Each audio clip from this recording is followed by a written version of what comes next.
इस लेक्चर में हम इंडेफिनेट इंटीग्रल्स को सॉल्व करेंगे। तो इसके लिए क्वेश्चन देखते हैं। हमें ये क्वेश्चन दिया गया है, हमें इसकी इंटीग्रेशन करनी है। इसके लिए इसका सोल्यूशन देखते हैं। सोल्यूशन में यहाँ पे देखें कि हमारे पास इंटीग्रल दिया गया है इस ब्रैकेट का। तो हम क्या करेंगे, इसका फर्स्ट स्टेप ये होगा कि हम फर्स्ट वैल्यू पे यानी हर वैल्यू पे इंटीग्रेशन का ये जो साइन है इसको सेपरेट कर देंगे, हर वैल्यू पे अप्लाई कर देंगे। तो सबसे पहले हम 3x² पे जब इंटीग्रेशन के साइन को अप्लाई करेंगे तो 3 कांस्टेंट नंबर है, इसलिए हम इसे इंटीग्रल से पहले लिख लेंगे और इंटीग्रल अप्लाई करेंगे x² पे।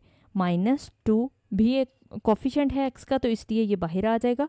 हम कोफिशिएंट को इंटीग्रल से बाहर लिख लेते हैं और x की हम इंटीग्रेशन कर लेंगे। और इसी तरह से यहाँ पे 1 है, तो 1 यहाँ पे लिख भी लें, फ़र्क नहीं पड़ता, और ना भी लिखें तो भी फ़र्क नहीं पड़ता। तो ये हमने सबका इंटीग्रल सेपरेट कर दिया।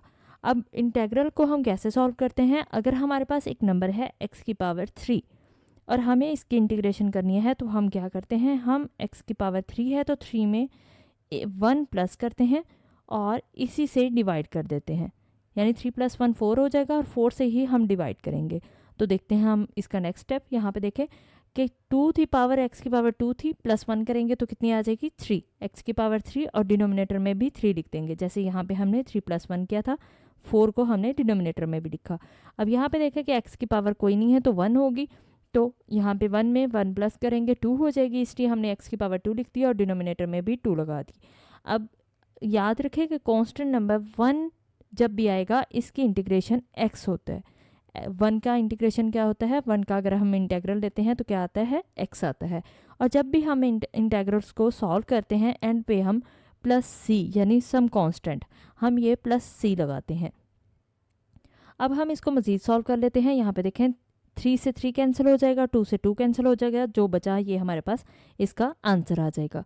इसके लिए हम एक और क्वेश्चन देखते हैं। जैसे हमारे पास 3.2 का क्वेश्चन 1 का फर्स्ट पार्ट हमने सॉल्व किया था, अब हम सेकंड पार्ट देखते हैं।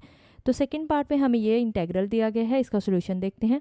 तो सोल्यूशन में सबसे पहले हमने लास्ट स्टेप में जैसे हमने लास्ट क्वेश्चन में किया, हम इनके इंटीग्रल्स सेपरेट कर देंगे। तो दोनों वैल्यूज़ पे हमने इंटीग्रल अप्लाई कर दिया। स्क्वायर रूट अगर हम पावर में लिखते हैं तो क्या लिखते हैं, 1/2। इसी तरह से ये डिनोमिनेटर में आएगा x³ 1/2, और जब हम इसे न्यूमरेटर में लेके जाएंगे तो ये -1/2 हो जाएगी। अब हम इसका इंटीग्रल लेंगे तो कैसे सॉल्व करेंगे इंटीग्रेशन के लिए, हम 1/2 में पहले 1 प्लस करेंगे तो हमारे पास 2 एलसीएम आ जाएगा। तो ये हमारे पास होगा 1 + 2 किसके इक्वल आ जाएगा, 3/2।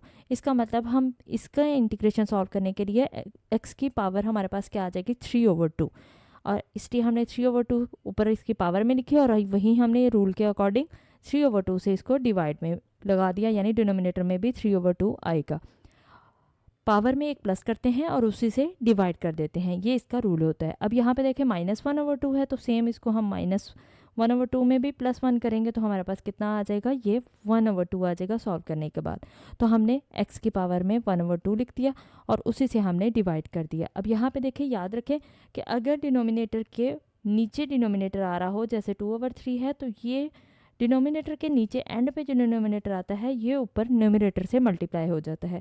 तो इसका मतलब ये रेसिप्रोकल हो जाएगा। ये 2/3 है तो ये ऊपर क्या हो जाएगा, 2/3 हो जाएगा।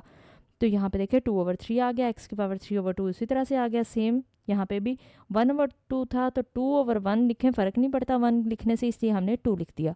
और क्योंकि यहाँ पे x³ 1/2 आ रही है, इसको हम स्क्वायर रूट लिख सकते हैं, इसलिए हमने इसको स्क्वायर रूट में लिख दिया और +c उसी तरह से आ गया। तो ये हमारे पास इंटीग्रल्स से जिनको हमने सॉल्व कर लिया।